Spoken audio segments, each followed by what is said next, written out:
पुन्हा एकदा स्वागत आहे तुमचं कोर्टवेबच्या पॉडकास्ट सिरीजमध्ये. Offline interview, off campus interview crack करणे ही अवघड गोष्ट आहे. फ्लटर नवीनच टेक्नॉलॉजी होती. कधी नाव ऐकलं नव्हतं. बरोबर. पण ॲप डेव्हलपमेंट रिस्क आहे. हो. तर मग सेल्फ डाऊट वगैरे, जॉब लागतो का नाही, खरं, कारण माहीतच नाही नवीन टेक्नॉलॉजी आहे तर ते होणार. बरोबर. त्याच्यानंतर डिसेंबरमध्ये माझं इंटर्नशिपचा पिरियड संपत होता. ॲक्च्युअल फ्लो माहिती होता आणि ते सगळं इंटरनली कनेक्टेड आहे. हां बरोबर.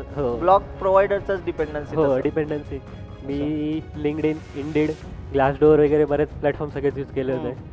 एक बटनवरती इन्क्रीमेंट झाली पाहिजे व्हॅल्यू, एक बटनवरती डिक्रीमेंट झाली पाहिजे आणि एक रिसेट बटन असेल त्यावरती 0 झाली पाहिजे. तो प्रोजेक्ट इतका मोठा झाला वाढल्यानंतर की अजून तो प्रोजेक्ट चालू आहे आणि त्याच्यावरती 4 फ्लटर डेव्हलपर काम करत आहे. एक्सपिरियन्स लोकांबरोबर काम केल्यावर ते नॉलेज पण वाढतं, आपल्याला पण त्या गोष्टी हँडल करता येतात. इंडियन फ्लॅगपासून टू डू लिस्ट वगैरे, ई कॉमर्स ॲप्लिकेशन वगैरे सगळेच केले होते आपण, वॉलेट ॲप वगैरे, त्याच्यामुळे आयडिया होती बऱ्यापैकी. गुड. हे पॉईंट मला जास्त आवडतात. म्हणजे कंपन्या अशाच चांगल्या चालू राहिल्या ना तर सगळे डेव्हलपर भारी लेवललाच विचार करतील की ते त्यांचे 100% एफर्ट्स देतील. तर नमस्कार मंडळी, पुन्हा एकदा स्वागत आहे तुमचं कोर्टवेबच्या पॉडकास्ट सिरीजमध्ये. आणि आता आपली सिरीज चालू आहे फ्लटर डेव्हलपमेंटची. आता फ्लटर तुम्हाला ऑलरेडी माहिती आहे की फ्लटर हे क्रॉस प्लॅटफॉर्मसाठी वापरलं जातं. App development platform Android, iOS, web वगैरे सगळ्यांवरती चालतं. तर आता कसं झालं, आपल्या कोर्टवेबमध्ये इन्क्युबेटरच्या अंडर आपण फ्लटरच्या बॅचेस कंडक्ट करतो, ज्याच्यामध्ये आपण इंटर्नशिप वगैरे सगळ्या गोष्टी प्रोव्हाइड करतो. तर ह्या 2 बॅचेसमधनं बरेचसे स्टुडंट आता कंपन्यांमध्ये प्लेस आहेत. आम्ही कोणालाही कोणत्याही कंपनीचा रेफरन्स दिलेला नाही आहे. त्यांनी स्वतःहून कंपन्या सर्च करून तिथे ॲप्लाय करून त्यांनी ऑफ कॅम्पस इंटरव्ह्यू क्रॅक केला आहे. आणि जसं मी नेहमी म्हणतो, offline interview, off campus interview crack करणे ही अवघड गोष्ट आहे. जर तुम्ही ती गोष्ट क्रॅक करू शकला, कॅम्पसमधल्या कंपन्या तुम्हाला सहज वाटून जातील. सो आज असेच एक ऑफलाईन कंपनी क्रॅक करणारा आपला स्टुडंट अभिषेक खिंडे आपल्यासोबत आहे. त्याची आपण जर्नी ऐकून घेऊया. त्याने ॲप्लाय कसं केलं कंपनीला, त्याला काय पॅकेज कंपनीने ऑफर केलेलं आहे, तो कोणत्या प्रोजेक्टवर काम करतो आहे आणि त्याने आत्ता जे काम केलं आहे त्यावरनं आपण नॉलेज कसं घेऊ शकतो की आपला रिझ्युमे कसा असला पाहिजे आणि फ्लटरमधले कोणते कोणते पॉईंट आपण लक्षात घेतले पाहिजे जेणेकरून आपण off campus company interview crack करू शकतो. चला तर स्टार्ट करूया आजच्या इंटरेस्टिंग पॉडकास्टला. Hello Abhishek. Hello sir. Hello. So माझं नाव अभिषेक निवास खिंडे आहे. सो मी 2024 बॅच आउटचा पासआउट आहे. ओके. मी RMDC रायगडमधनं कम्प्युटर सायन्स इंजिनिअरिंग केली. अच्छा. तर मी फ्लटरची बॅच इथं गेली आहे. त्यामध्ये मी 2023ला बॅच जॉईन केली होती. पहिल्या फ्लटरच्या बॅचला होतो. तर फ्लटरची जर्नी म्हणजे फ्लटरच्या बॅच स्टार्ट केली. मी फर्स्ट बॅच होती कोर्टवेबची. मित्रांनी सांगितलं फ्लटरची बॅच होती कोर्टवेबमध्ये, जॉईन करायची का, तर म्हणलं करू आपण. फ्लटर नवीनच टेक्नॉलॉजी होती. कधी नाव ऐकलं नव्हतं. पण ॲप डेव्हलपमेंट आणि ॲप डेव्हलपमेंटमध्ये इंटरेस्ट होता खूप. बरोबर. करायचं आहे या फील्डमध्ये आपल्याला करिअर करायचं. तर इथं क्लास करत होतो. त्यामध्ये मी 2024मध्ये मार्च एप्रिलपासून अप्लाय करायला सुरुवात केली. ओके. कॉलेज पासआउट चालू व्हायच्या टायमिंगला. पासआउट झाल्यानंतर जॉब नव्हता. ऑफ कॅम्पसच टार्गेट केलं होतं सगळं. बरोबर. ऑन कॅम्पस नव्हतं करायचं, स्टार्टअपमध्ये जायचं होतं. अरे वा. तर मग सेट होतं स्टार्टअप. तर मग जूनमध्ये एक इंटरव्ह्यू शेड्यूल झाला.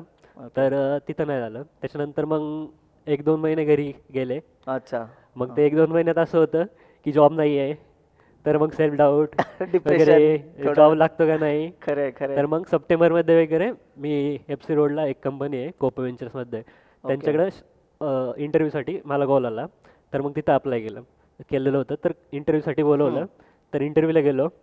तर इंटरव्ह्यू घ्यायला YouTuber Akshit Madan, Flutter developer. Akshay Madan YouTuber आहे तो. फ्लटरमध्येच त्याचे व्हिडिओज बरेच.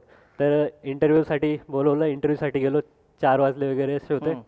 तर गेलो, इंट्रोडक्शन वगैरे दिलं सगळं. मग त्याच्यानंतर इंटरव्ह्यू स्टार्ट झाला. इंटरव्ह्यूमध्ये मग बेसिक क्वेश्चनपासून सुरुवात केली. फ्लटरमध्ये विडजेट कोणतं आहे, मग सांगितलं स्टेटफुल, स्टेटलेस विडजेट वगैरे. त्यापासून बेसिक विडजेट्स वगैरे फ्लटरचे सगळे विचारले. त्याच्यानंतर मग सुरुवात स्टेट मॅनेजमेंट कोणता येतो. मग स्टेट मॅनेजमेंटमध्ये आपण प्रोव्हाइडर केला होता, इनहेरिटेड विडजेट केला होता. आणि आदल्या दिवशी मी 1 दिवस आधी बघून गेलो होतो की त्यांच्याकडे कोणता यूज करताय. तर ब्लॉक केलेलं होतं, त्यांच्या ह्याच्यात मेन्शन केलं होतं आणि ब्लॉक मी केलं नव्हता. ओके. तर मग 1 दिवस आधी बघितलं. त्याच्यानंतर ब्लॉकचं 1-2 व्हिडिओ बघितले. अंदाज येऊन जातं कारण सिमिलरच गोष्टी आहेत. हो, आणि आपलं एवढं डीप मध्ये झालं होतं इनहेरिटेड विजेस प्रोव्हायडर, त्याच्यामुळे जास्त काही सोपं प्रॉब्लेम नाही गेलं. आला. ऍक्च्युअल फ्लो माहिती होता आणि ते सगळं इंटरनली कनेक्टेड आहे. हा बरोबर. हो. ब्लॉक प्रोव्हायडरचाच डिपेंडन्सी. हो, डिपेंडन्सी. त्यामुळे मग ते सांगितलं, थेअरी वगैरे सांगितली. मग त्यामध्ये मग त्यांनी परत ब्लॉकचं आर्किटेक्चर विचारलं सगळं. ओके. तर त्या आर्किटेक्चरमध्ये एक फ्लो सांगितला. तुझ्याकडे फ्रंट एंड आहे, मध्ये सर्व्हर आहे आणि बॅक एंड आहे. तर तुझा डेटाबेसमध्ये डेटा फ्लो कसा असेल Okay. ऍक्च्युअल. ओके. तर मग सांगितलं इव्हेंट ट्रिगर होईल, आपण इकडनं इव्हेंट ट्रिगर केल्यानंतर ब्लॉककडनं तो बॅक एंडकडे कॉल जाईल आणि बॅक एंडमध्ये सर्व्हरमध्ये डेटा ऍड झाल्यानंतर तो परत त्याच्याकडनं स्टेट रिटर्न होईल त्याची आपल्याला, आणि फ्रंट एंड इव्हेंट आणि स्टेट वरच ब्लॉक अख्खा पूर्ण हो. कन्सेप्ट बेस आहे. पूर्ण कन्सेप्ट. बरोबर. मग त्यामध्ये ते झालं. त्याच्यानंतर मग आपले बेसिक क्वेश्चन काही विचारले. त्याच्यानंतर परत आपण इंटरनेट एक फ्लो होता सिनेरिओ. जर तुला इंटरनेटकडनं एक टाइम फ्रेमने कंटिन्युअस डेटा फेच होतोय तुझ्याकडे, ओके.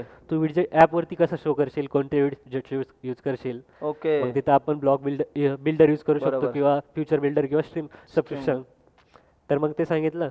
मग त्याच्यामध्ये इंटरव्ह्यूमध्ये जास्त काही तर नाही झालं माझं. हा. इंटरव्ह्यू खूप छोटा होता. तरी किती मिनिटं वगैरे चाललं साधारण? इंटरव्ह्यू म्हणजे असं थेरी क्वेश्चन वगैरे 5-10 मिनिटं चालले असतील, आणि त्याच्यानंतर मग एक प्रॉब्लेम सॉल्व्ह करायला टेक्निकल असं दिला. type. प्रॉब्लेम सॉल्व्ह करायला दिला. आपला एक क्वेश्चन म्हणजे तो प्रिव्हियसली आपण सगळेच केले होते फ्लटरमध्ये इथं. तर मग त्यामध्ये तो प्रॉब्लेम असा होता की एक आपल्याकडे UI वरती बटन दिले, 3 बटन आहे आपल्याकडे. एक बटन वरती इन्क्रीमेंट झाली पाहिजे व्हॅल्यू, एक Okay. बटन वरती डिक्रीमेंट झाली पाहिजे, आणि एक रिसेट बटन असेल त्यावरती 0 झाली Zero पाहिजे. झाली पाहिजे. वा. आणि तुला कोणता स्टेट मॅनेजमेंट येतो विचारलं. म्हणलं प्रोव्हायडर. कम्फर्टेबल कोणत्यावरती? म्हणलं प्रोव्हायडरवरती कम्फर्टेबल आहे. तर ठीक आहे म्हणून चालेल, तुला ज्यावरती येतो त्यावरती कर. ब्लॉक केलं तर खूपच चांगलं आहे, आपल्याकडे ब्लॉक यूज करता. मग मॅकबुक दिला त्यांनी. हा. मॅकबुक वरती कधी हात लावला नाही. वेगळंच काहीतरी ते वेगळंच buttons असे काहीतरी. वाटायला लागले. एक ठिकाणी बटन दाबलं की ते त्याच्यामुळे थोडा वेळ लागत होता. म्हणलं सर थोडा वेळ लागतोय, फर्स्ट टाइम यूज करतोय. तर काही प्रॉब्लेम नाही, चालतंय. मग तो प्रॉब्लेम सॉल्व्ह झाला. त्यामध्ये ठीक आहे चालेल झालाय इंटरव्ह्यू. मग त्यामध्ये परत आपले बेसिक क्वेश्चन, हायव्यू काय असतं, वा. परत Database related HTTP पॅकेज काय असतं, तुला जर एखादं पॅकेज ऍड करायचं आहे तर तू कसं ऍड करणार डिपेंडन्सी इंजेक्शन डिपेंडन्सीमध्ये. परत तू कोणती कमांड वापरणार HTTP पॅकेजसाठी. ओके. तर आपलं सगळं झालंच होतं, त्यामुळे काही त्या गोष्टीमध्ये प्रॉब्लेम नाही आला. मग त्याच्यानंतर मग झालं, त्या प्रॉब्लेम सॉल्व्ह वगैरे झालं. ठीक आहे सांगतो तुला आम्ही, तर कॉल करू तुला आम्ही. तर मग त्याच्यानंतर घरी आलो. रात्री 8-1 वाजले होते. असं एक्सपेक्टच केलं नव्हतं की कॉल कॉल. मग तिथनं क्षितिज दादाचा कॉल आला. तर तू सिलेक्ट झाला आहे, ओके. तर उद्यापासून तुझी जॉईनिंग आहे. अरे. तर Immediate joining. Immediate joining. तर तुला उद्याकडं काम करायचं, उद्यापासूनच प्रोजेक्टवरती काम करायचं. आपल्याकडे 2 प्रोजेक्ट आहे चालू आहे आता, अजून एक प्रोजेक्ट येणार आहे त्याच्यावरती तुला काम करायचं आहे. तर त्यांनी सांगितलं झेटाडेल माहिती आहे का? माहित नाही. ऑथेंटिकेशन नवीनच नाव, झेटाडेल ऐकलं असेल, नवीनच टेक्नॉलॉजी होती. बरोबर. तर म्हणलं नाही, थोडं डॉक बघू नये, आपल्याला AIML पण इंटिग्रेट करायचं त्या क्या बात प्रोजेक्टमध्ये. आहे. तर मग त्याच्यानंतर मग चालेल म्हणलं, बघून येतो. दुसऱ्या दिवशी गेलो. तर प्रोजेक्ट ओव्हरव्ह्यू वगैरे झालं, सगळं बघितलं, रेपोजिटरी दिली, सगळं रिव्ह्यू केला, कोड वगैरे काय. मग त्यानंतर ज्यांनी काम केलं होतं त्या प्रोजेक्टवरती ते पण इंटर्न्स होते. तर मग ते ॲक्च्युअल मग त्यानंतर मग त्यांनी नॉलेज ट्रान्सफर केलं वगैरे, KT वगैरे सगळं. त्यामध्ये कुठं स्ट्रक्चर काय आहे, कुठं काय ठेवलं आहे वगैरे. पहिल्यांदा तर ते डिफिकल्ट होतं, कळलंच नाही काय. मग ते हळूहळू समजायला लागलं. मग एक प्रॉब्लेम आला मला सिनेरिओमध्ये काम जेव्हा चालू केलं. सगळ्यात पहिला प्रॉब्लेम झेटाडेलवरती कामच नाही केलं कधी, कारण माहितच नाही नवीन टेक्नॉलॉजी आहे तर ते होणार. बरोबर. आणि डॉक्युमेंटेशन मध्ये पण त्यांच्या असं डीप मध्ये दिलं नव्हतं. बरोबर. तर पहिल्याच दिवशी मला तो बेसिक प्रॉब्लेम साठी 2 दिवस गेले. मग त्यानंतर मग कनेक्ट केलं जे प्रिव्हियस ज्यांनी काम केलं त्यांच्यावरती. हार्डली अर्धा तासात तो प्रॉब्लेम सॉल्व्ह झाला. अरे 2 दिवस त्याच्यावर. एक्सपिरियन्स. हो एक्सपिरियन्स. आणि त्यामध्ये नंतर मी सोलो डेव्हलपर होतो. बरोबर. तर मग एकटाच फ्लटर डेव्हलपर होतो तिथं. हो का? हो. अरे. त्यानंतर मग तिथनं 2 महिने तिथं इंटर्नशिप झाली. मग त्यांच्या वेंचरच्या अंडरच एक दुसरी औषध कंपनी होती. ओके. तर मग सरांचा फोन आला आमच्या, रात्री असंच बाहेर होतो. अच्छा. अभिषेक तुला औषधामध्ये एक प्रॉब्लेम आला आहे, त्याच्यावरती काम करायचं, त्यांच्याकडे एक प्रोजेक्ट आला आहे, तर तुला तिकडे काम करावं लागेल. चालेल म्हणलं सर. मग लास्ट इंटर्नशिपचा मंथ होता दिवाळीच्या आधी, म्हणजे त्यानंतर 3 महिन्याची इंटर्नशिप होती तुला? हो. सर बोलले 15 दिवसाचं काम आहे, 15 नोव्हेंबरपर्यंत संपवायचं आहे आपल्याला तो प्रोजेक्ट. तर डेमो आहे त्याचा, तर तोपर्यंत तू काम कर, तिथं संपून टाकतो. बरोबर. तर तो मग पहिल्या दिवशी तिथं गेलो. API बाइंडिंगवरतीच मला पहिले एक APIलाच 1 दिवस लागला. त्यानंतर मग तिथं मोठी फ्लटर टीम होती. तर मग एक्सपिरियन्स फ्लटर डेव्हलपर, मग त्यांचा गायडन्स वगैरे. बरोबर. तर 15 नोव्हेंबरपर्यंत केलं. त्याच्यानंतर डिसेंबरमध्ये माझं इंटर्नशिपचा पिरियड संपत होता. मग सर बोलले, सर आधी माहिती होतं, सरांचं माझं डिस्कशन झालं होतं की फुल टाईम वगैरे करशील का. तर म्हणलं करेल. मग सरांसोबत मीटिंग शेड्यूल झाली. तर मग मीटिंगमध्ये वगैरे डिस्कशन झालं वगैरे, सगळं करायचं वगैरे. तर मग कुठं काम करणार, तर इथं मी कोपो वेंचर्समध्ये, मग याच्यात कोपो वेंचर्समध्ये मला हायर केलं सगळ्यात पहिले. ओके. तिथलं पीपीओ फुल टाइम दिला म्हणजे पीपीओ ऑफर केला. काय ऑफर केले तुला? 4.5. 4.5 केलं. हो. वा, चांगलं पॅकेज आहे. हो. गुड.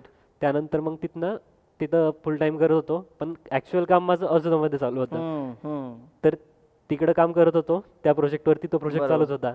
तो प्रोजेक्ट इतका मोठा झाला वाढल्यानंतर की अजून तो प्रोजेक्ट चालू आहे आणि त्याच्यावरती 4 फ्लटर डेव्हलपर काम करत आहे. हो का? हो. क्या बात आहे.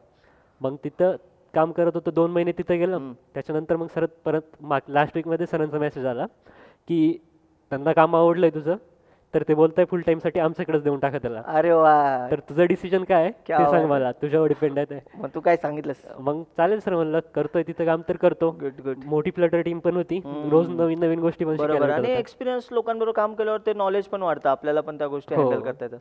तर मग तिथं काम करत चालेल सर म्हणलं, करतोय. मग दुसऱ्या दिवशी इथंच पूर्ण कंपनीची टीमची मीटिंग होती, FC रोड कोपो वेंचरची. तर मीटिंगमध्ये सर बोलले, अभिषेक अजून टीम जॉईन करतोय, तर त्याने खूप टाइम स्पेंड केलाय तिकडं, तर तो तिकडेच जॉईन करेल.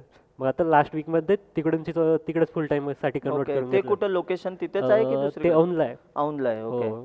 तर मग तिथं पूर्ण कंपनी हेल्थ प्रोडक्ट बेस आहे, हेल्थ केअरवरती. अरे वा. मग त्यामध्ये तिथंच मग स्टार्ट केलं. आणि प्रोजेक्टवर तिथं काय, मग आपण याच्यामध्ये सगळं ब्लॉक स्टेट मॅनेजमेंटच फॉलो करतात ते. परत DO पॅकेजेस वगैरे, ओके. हेल्थ केअर बेस म्हणल्यावरती RPM वगैरे सगळ्यात RPM सिस्टीम वगैरे. येतात. ओके. मग त्यांनी कसं, म्हणजे आता तुमच्या इथे अशी टीम फ्लटरचीच आहे की बॅकएंड वगैरे तिथंच त्यांच्या इथेच त्या प्रोजेक्ट कम्प्लीट त्यांच्याकडेच आहे की? पूर्ण कम्प्लीट प्रोजेक्ट त्यांच्याकडे. ओके, हां. मग ठीक आहे, ते बरं पडतं. बॅक एंड पासून स्टार्ट होतो. प्लॅटफॉर्म स्वतःच आहे. Back end team, front end team, designer, product designer वगैरे सगळं. अरे वा. आता मला तुला हे विचारायला आवडेल की म्हणजे आता बघ ना, तुझी जर्नी स्टार्ट झाली, तू कंपनीमध्ये काम करतोयस, असं तुला नवीन नवीन गोष्टी शिकायला भेटतात. बट कंपनीमध्ये सुरुवातीला अप्लाय करणे हे अवघड आहे. म्हणजे आता तू कसा वेळ वापरला, म्हणजे जसं तू बोलला 2-3 महिने गॅप ठेवलेला, बरंच ट्राय केलं, काय रेफरन्स वगैरे येत नव्हते, मग तू कुठनं अप्लाय केलं, तुला ह्या कंपनीची लिंक कशी लागली? मी लिंक्डइन, इंडीड, ग्लासडोअर वगैरे बरेच प्लॅटफॉर्म सगळेच यूज केले होते, त्यावरती अप्लाय करत होतो. स्टार्टिंगला आले होते कॉल वगैरे यायचे, पण फ्रेशर्स, बरोबर, त्याच्यामुळे प्रॉब्लेम येत होता. सगळ्यांना फ्लटर नवीन टेक्नॉलॉजी म्हणल्यावरती एक्सपिरियन्स डेव्हलपर पाहिजे होते. तर मग इथं लिंक्डइनवरतीच अप्लाय केलं होतं. त्यामध्ये मी लिंक्डइनची प्रोफाईल फुल ऍक्टिव्ह ठेवली होती. आपल्याकडे क्लासमध्ये जेवढे आपल्याकडे 7-8 प्रोजेक्ट केले होते आपण सुपर एक्स मध्ये वगैरे. तर इंडियन फ्लॅग पासून टू डू लिस्ट वगैरे, ई कॉमर्स ऍप्लिकेशन वगैरे सगळेच केले होते आपण, वॉलेट ॲप वगैरे. त्याच्यामुळे आयडिया होती बऱ्यापैकी. तर ते प्रोजेक्ट प्रोफाईल ऍक्टिव्ह होती, रिझ्युमे पण चांगला दिसला, खूप प्रोजेक्ट केलेले, त्यामुळे त्यांनी कॉल केला. मग तिथं अशा फ्लोमध्ये गेलो. ओके.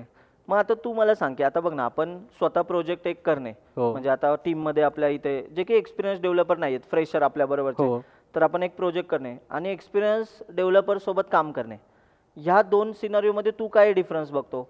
म्हणजे आता बघ ना, आपल्या प्रोजेक्टमध्ये आपण सगळं सर्च करत असतो, सगळ्या गोष्टींपासून तिथं शिकणं तर भारी असतंच, पण एक्सपिरियन्स डेव्हलपर सोबत काम करताना कसं असतं की काही डाऊट आला आपण त्यांना डायरेक्टली विचारू शकतो. सो तुझा पर्स्पेक्टिव्ह कसा आहे की हा वे बेस्ट आहे की आपल्या हातपाय आधी मारणे की डायरेक्ट एक्सपिरियन्स व्यक्तीला विचारणे? ऍक्च्युअल आमचा फ्लो कसा असतो, मी माझा फ्लो सांगतो आमचा. आमच्याकडे सगळ्यात पहिले ते आपण जर काही प्रॉब्लेम घेऊन गेला तर सगळ्यात पहिले बोलता तू ट्राय कर, तुझ्या एंडनी किती सोल्युशन पॉसिबल आहे. गुड. कारण की आम्हाला असे सगळ्यांना असं बनवायचं आहे काम करणारे आमच्याकडच्या की स्वतः एकटा वन हँडेडली सगळं हँडल करू शकतो. बरोबर. आणि जर नाहीच प्रॉब्लेम सॉल्व्ह होते तर आहेच आम्ही. बरोबर. हे पॉइंट मला जास्त आवडतात. म्हणजे कंपन्या अशाच चांगल्या चालू राहिल्या ना तर सगळे डेव्हलपर भारी लेवललाच विचार करतील की ते त्यांचे 100% एफर्ट्स देतील. अदरवाईज कसं होतं बघ ना, की मला डाऊट आलाय, मला माहिती मला सिनियर लगेच हेल्प करतोय, मी त्याला जाऊन विचारणार, ती छान गोष्ट नाहीये. आणि त्यामध्ये आपल्याला ऍक्च्युअल प्रॉब्लेम कुठे आहे तो माहित नाही होत. बरोबर. आता तू मला सांग, आता तुझं किती महिने एक्सपिरियन्स झाला तरी टेंटेटिव्ह? 3 मंथ्स मी इंटर्नशिप केली आणि त्यानंतर 2 मंथ्स आता फुल टाइम केलं. ओके. 5-6 मंथ एक्सपिरियन्स आहे. म्हणजे आता बघ ना, तुला तेवढा तर कॉन्फिडन्स नक्की आला असेल की तू कुठलाही प्रोजेक्ट फ्रीलान्स करू शकतो, हो म्हणजे स्वतःहून सिंगल हँडेड नेऊ शकतो. हो म्हणजे बघा मित्रांनो, हीच ती गोष्ट असते की ज्याच्यामध्ये आपण स्वतः प्रोजेक्ट करणे, कंपनीमध्ये सिलेक्ट होण्याच्या आधी हे तर मॅटर करतं, पण कंपनीमध्ये गेल्यानंतरही उघड्या डोळ्यांनी कोड करणे हे जास्त मॅटर करतं, जेणेकरून आपण नवीन नवीन गोष्टी शिकू शकतो आणि आपण फ्रीलान्सिंग पण करू शकतो, ज्यातनं आपल्याला एक्स्ट्राचा इन्कम देखील येऊ शकतो, आपण कंपनीसाठी कामही करू शकतो. हे सगळे सिनरिओ आहेत. म्हणजे अभिषेकच्या याच्यातनं आपल्याला हे तर गोष्ट कळाली की तुम्हाला तर एफर्ट्स द्यायचेच आहेत, म्हणजे तुम्हाला ॲप्लिकेशन डेव्हलपमेंट करता आलं पाहिजे. एकदा स्किल्स असतील ना, तर कोणती ना कोणती कंपनी तुम्हाला नक्कीच हायर करेल. तर तुझा काय पर्स्पेक्टिव्ह आहे अभिषेक, की म्हणजे जे लोक आता ट्राय करतील फ्लटर शिकायचे किंवा फ्लटरच्या कंपनीसाठी ट्राय करतील, ऑफ कॅम्पस ऑब्व्हियसली कॅम्पसमध्ये अजूनही फ्लटरच्या कंपनी येत नाही, Flutter नाही येत. तर तू त्यांना काय सल्ला देऊ शकतो की काय काय त्यांनी फोकस करायला पाहिजे, ज्यांना ॲप डेव्हलपमेंटमध्ये इंटरेस्ट आहे, फ्लटरमध्ये त्यांनी काय काय करायला पाहिजे आणि इंटरव्ह्यू क्रॅक करण्यासाठी आधीच तयारी करणे कसं केली पाहिजे त्यांनी? तर फ्लटरमध्ये सगळ्यात पहिले मोस्टली बरेच जण काय करतात, फ्लटरवर डायरेक्ट स्टार्ट करतात, तर त्यामध्ये त्यांना ॲक्च्युअल लॉजिकमध्ये प्रॉब्लेम होतो. सगळ्यात पहिले त्यांचा बेस म्हणजे डार्टवरती कॉन्सन्ट्रेशन केलं पाहिजे, Hands on असलं पाहिजे. हँड्स ऑन असलं पाहिजे. त्यानंतर डार्टमध्ये कन्स्ट्रक्टर वगैरे त्या कन्सेप्ट प्रॉपर पाहिजे. त्यानंतर फ्लटरमध्ये परत मग विडजेट वगैरे, विडजेटची अंडरस्टँडिंग, त्यांचा ॲक्च्युअल फ्लो वगैरे कसा असतो, लाईफ सायकल वगैरे तो. त्यामध्ये परत नंतर स्टेट मॅनेजमेंट मोस्टली सगळ्यात मोठा पार्ट आहे त्याचा फ्लटरमध्ये, ॲप डेव्हलपमेंटमध्ये फ्रंट एंड साईडला. तर स्टेट मॅनेजमेंट एक प्रॉपर झालं पाहिजे. बरोबर. API बाइंडिंग, API या गोष्टी मोस्टली Firebase वगैरे. फायरबेस, परत ऑथेंटिकेशन. कारण की कुठे पण जर आपण प्रोजेक्ट स्टार्ट करतो ना, सगळ्यात पहिले स्टार्टिंग म्हणजे ऑथेंटिकेशन असतं त्याचं. बरोबर बरोबर. तर ऑथेंटिकेशन या गोष्टीवरती मोस्टली फोकस केला पाहिजे. येस. सो मित्रांनो, तुम्हाला अभिषेककडनं बरंचसं नॉलेज मिळालेलं असेलच. तसा आम्ही अभिषेकचा जो रेझ्युमे आहे तो आम्ही इथे तुम्हाला दाखवूच, प्लस अभिषेकचं लिंक्डइन प्रोफाईल देखील आम्ही शेअर करू. तुम्हाला काही प्रश्न असेल तर ते तुम्हाला डायरेक्टली कनेक्ट करू शकता. हो. ठीक आहे. सो तुम्हालाही ह्या पॉडकास्टमधनं व्हॅल्यू ॲड झालेले असेल. भेटूया अशाच इंटरेस्टिंग पॉडकास्टमध्ये, पुढच्या काही पॉडकास्टमध्ये, फ्लटर रिलेटेड पॉडकास्टमध्ये. सो थँक्यू, मनापासून तुमचे आभार. Thank you, sir. कॉंग्रॅच्युलेशन्स, तुम्ही सिलेक्ट झाला आणि PPO मिळाले. Thank you sir. So thank you so much.